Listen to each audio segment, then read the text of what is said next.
Susheela, we are here to speak about your new album, the fifth, named Vel. Vel means javelin in Tamil. Why did you call it like this? Well, Vel is the symbol of the god Muruga. And Muruga is a god who's very important for people in Tamil Nadu. It's a very ancient god. Tamil is very ancient language. Yes, and the word Muruga is very old, you know. Yeah. And Vel is the symbol, which is the javelot, the symbol of this god. Yeah. And for this album, I made a lot of research over the last 7 years, into the culture of Muruga, and this Vel is the result of that work and that research. Your musical background is Carnatic music, but Vel is more inspired by ecstatic music. How could you tell more about this? Yeah, my parents they come from the Carnatic world, Right. and Carnatic music is a kind of very elitist music. And when I started traveling to India quite seriously about 7 years, well, no longer, maybe 9 years, 10 years ago, I started to spend a lot of time in India. Slowly, I sort of started coming out of that Carnatic bubble, you know, which was like it's a very hierarchical world, the Carnatic world. Right. And it happened because I met two musicians from the temple. One plays tabal and the other one plays nadaswaram. The tabal is a double-headed drum which was used in the temple. It's a very old, ancient instrument. And I became very close with these two musicians. And through these musicians, I met very interesting people, and I met the people that I studied with. I had two teachers who were very important for this album, and one was a woman called Kovai Kamala, who was a bhakti singer, ecstatic bhakti singer. And I learned from her, and she used to perform in the temple, and I used to go with her to the temple and perform with her. So that was one thing that was very important. Right. And the second teacher who was very important was a teacher called Dharmapuram Saminathan, who was a great expert of firstly Tevaram hymns, which is old Shiva hymns, which is written by saints, Nayanmas saints. So if you go to temple in Tamil Nadu, you see the statues of the 64 Nayanmas saints. Yes, I know. Yeah, and so some of them, like Sambandha, they write music. Yeah, so this Dharmapuram Saminathan was very expert in this field. And it's not just musical discipline; it's a spiritual discipline as well. His discipline, because he was almost like a saint himself. He had dreadlocks, and he was a very simple guy who wore loincloth and dreadlocks, and he had a very simple life. And I was very fortunate to study with him. And he was also a great Muruga bhakta as well. So I furthered my study of Murugan music with him also. So these were the teachers which were very important. And I think that current, that very Tamil current is running through the album. You can hear this. Yes. We can hear in a lot of songs Murugan, in a lot of songs of the album. You can hear the word Murugan a lot. So, Yes, that's right. Yeah, and especially my favorite song is Paul. Yes, it's my favorite too. and especially Paul, because Paul is speaking. It's a story about the pilgrimage to Paranimalai, which is a mountain which is sacred for Muruga, and it's a song which is actually talking about that pilgrimage that people make, where they walk for days and days, and when they get to Paranimalai, it's like a very ecstatic celebration where they have something called a kabadi, which is a wooden structure with the peacock feathers, and they climb the mountain and they get into trance and ecstasy. When you were younger, was music an individual outlet, or just for you, or did it run in your family? My father had singers, like his sister was a great singer, and she passed away when she was young. So they are musical. My parents aren't necessarily musicians themselves, although they had relatives who were musicians. music was just something that I found quite natural and inherent, and they made sure that I got musical education when I was younger. So I learned Carnatic music when I was a kid. Which of the songs in the album sums up better your actual mood, your present mood, and why? I think they all do. I mean, they're all sort of. An album is a kind of representation of a certain time or a certain moment, and I think all of the songs are really relevant. And I think they're songs. It's an album which goes through journeys through very different moods. So there's exploring very different parts of the spectrum. Right. Okay. Can we say that Veil is an invitation to set mind free and to communicate with the spiritual? Well, Veil is an exploration of spiritual tradition. Firstly, because the tradition of Muruga is a spiritual tradition, but it's also an exploration of ancestry. So what I find really interesting is that the music is very alive in the consciousness of the people. And it's old music, so it's being passed on from generation to generation. So it's something that is reinforcing itself with each generation. Yes. So it's connecting with that, which I find quite interesting. Susheela, you were born in UK. You lived in Australia, in England, and you are Indian of Tamil descent. How all this shaped your work? How all this shaped your work? How old is it? Well, I mean, I think the Indian culture is something that I keep exploring, and the Indian heritage is something that every time when I go back, I find it necessary for my being to go back and connect. And I keep going back and discovering new things about India, which I find really exciting and which is invigorating my work. The fact that I live in London is really interesting because London is a place which is host to a lot of different cultures. It's a very dynamic place where a lot of things are constantly happening, moving, changing, which is very exciting. So that's also an influence, and also this album as well. There's a lot of musicians who are based in London. A lot of Indian musicians based in London played on this album as well. So that's a very interesting thing to meet Indian musicians from London. But it's not all Indian musicians. There's some English musicians. So it's mixed. And then Australia is very special too because it's very open and the landscape is really beautiful. So I think the presence of the landscape has a place in my internal geography as well. So that's important. How can you describe your music, your music style? It's very difficult. I guess it's kind of outer Indian. Yeah, because I mean, Outer India is a name that we started a club in London called Outer India. So it's kind of something with a thread of India, but it's not Indian. It's like India reaching outwards and then connecting back inwards again. So it makes something unique, in fact. It's something new. Between Tamil and English, how do you choose the language to use in the songs? Well, I don't write in Tamil because all the music, the traditional music I do is all old songs. Like everything is old. If I write, I write in English. So all the English songs in the album are songs I've written. Before the making of Love Trap, you traveled in Africa, and what influences the Black Continent had on your music? Well, I thought Ethiopia was very particular. I think Ethiopia is an interesting country because it's not been colonized at all, so it's very different to the rest of Africa. So it's never been colonized. But also Ethiopian music is very. I mean, you can see even actually in the way Ethiopians dance, it's very different to West Africa.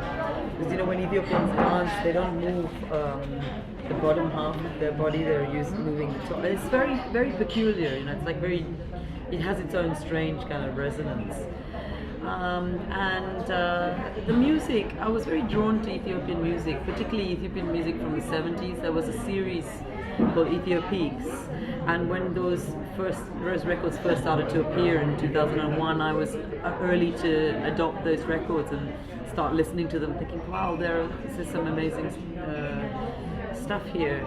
And that led to traveling around, and I did find some similarities. I think there's, but it's very uniquely different and very peculiar at the same time.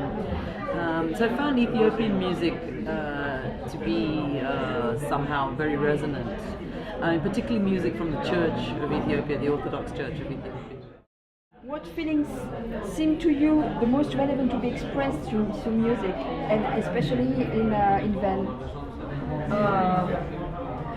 Well, I think there's something very deep and visceral about the Tamil music on Bell, because I think it's channeling some currents which are very deep, very currents which have run through generations. When you're tapping the language Tamil and the ancient Tamil, you're really saying something about the culture, and I think that's all being communicated. But also at the same time, I think I think in some way, I hope to think that it's giving some life to that culture as well, or maybe I'm making a contribution towards that culture too, like by giving a new perspective, offering a new perspective. Can you tell us more about the group with you on stage for the last? Yes. I'm very proud and happy to have somebody called Prasanna Devaraja, who plays Mridangam. And Mridangam, as you know, is a South Indian double-headed drum. And I never worked with Mridangam before, so it's really exciting for me. And Prasanna is a great musician. He plays with Ravi Shankar and Anushka Shankar, and he's a beautiful musician. So I'm very proud to be having him for the first time. And then I have Arif Darvesh on tabla, who's like my regular tabla player. He's been playing with me for years and years. He's like the Jimi Hendrix of the tabla. And also I have Karthik Raghunathan on violin, who's also Tamil, and he's from London. He's born in Prasanna and Karthik were both born in London. He's from London. And Sam, of course. Sam is my partner who plays guitar and is always there. Yeah. So. And you were speaking about Ravi Shankar. Is it a reference for you? Ravi Shankar is obviously a historic figure, really very important. But I think it's classical, and I think more recently I have been more interested in folk music. Like when I go to India, I'm researching more folk music and people's music, which is What music do you listen? Oh, I listen to all sorts of just listen to it's so vast. What is your favorite singer? Modern singer? Yeah. Björk. Björk? Yeah. And why? Well, because she doesn't live by rules. She just makes up her own story, and I think she's quite creatively quite far ahead of everyone. Do you have other passion apart from music? I study martial arts, and I'm very passionate about martial arts. What kind of martial arts? I study martial art called Bagua, which is like it's related to Tai Chi, but it's a bit more complex and a bit more strange. What has been the most fun moment of your working musical career so far? Fun moment in my career. I loved last year. I made a collaboration because I've been working with Rajasthanis, and I did a really big show in Jaipur last year with Rajasthanis and Pakistani musicians, and feel very excited about Pakistan. I'm going to go to Pakistan in February to develop a larger work in Pakistan, which I'm taking to London. So that's really exciting. What reactions are your work from listeners in India and? We have quite a sort of growing following, which is getting bigger and bigger. And I have a lot of really strong fans, but I also have a lot of some hostility as well.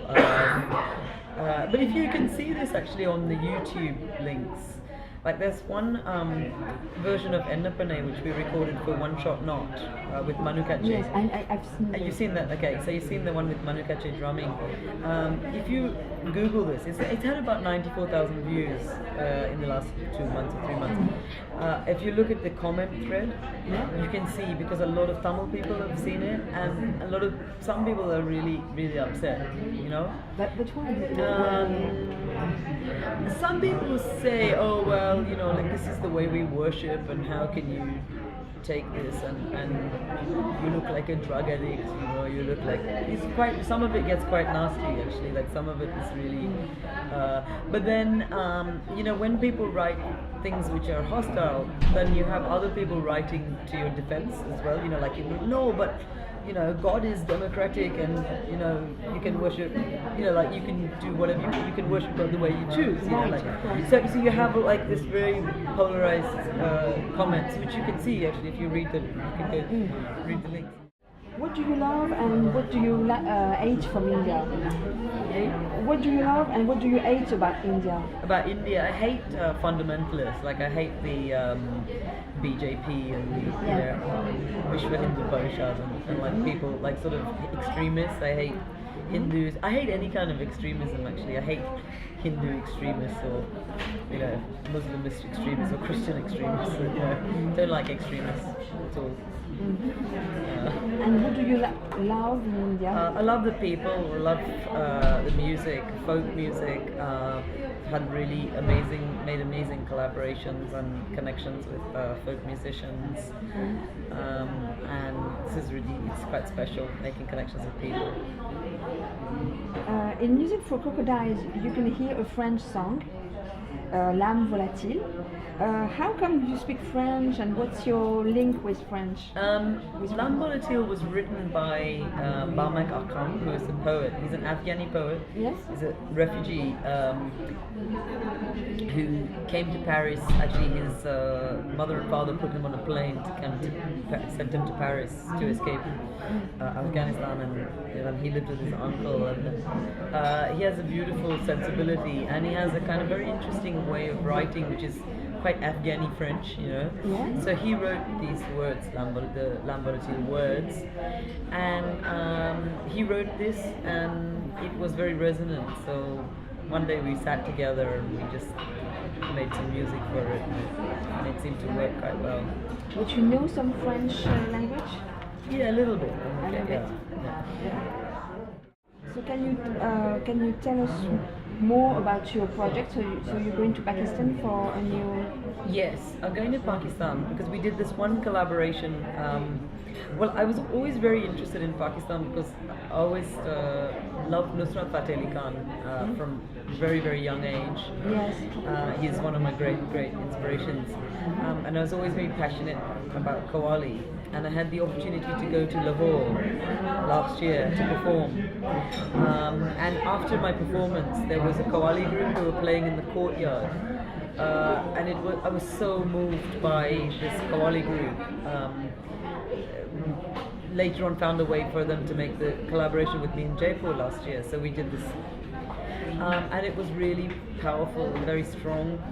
And so then in London, the South Bank, they have a festival which is the Alchemy Festival, and so we're going to actually develop this project for them. So which means we're going to show it at South Bank in April in London. And it means going to Pakistan for 1 month to really do some very serious work and develop a big project and bring it back. But I hope we can bring it to France as well. Yes, but we need to find the sponsorship for that to bring to France. So how would you conclude this interview? If you had a word to conclude... Hari Bol! As the bows of Bengal would say, Hari Bol. Okay, thank you very much. Thank you very much.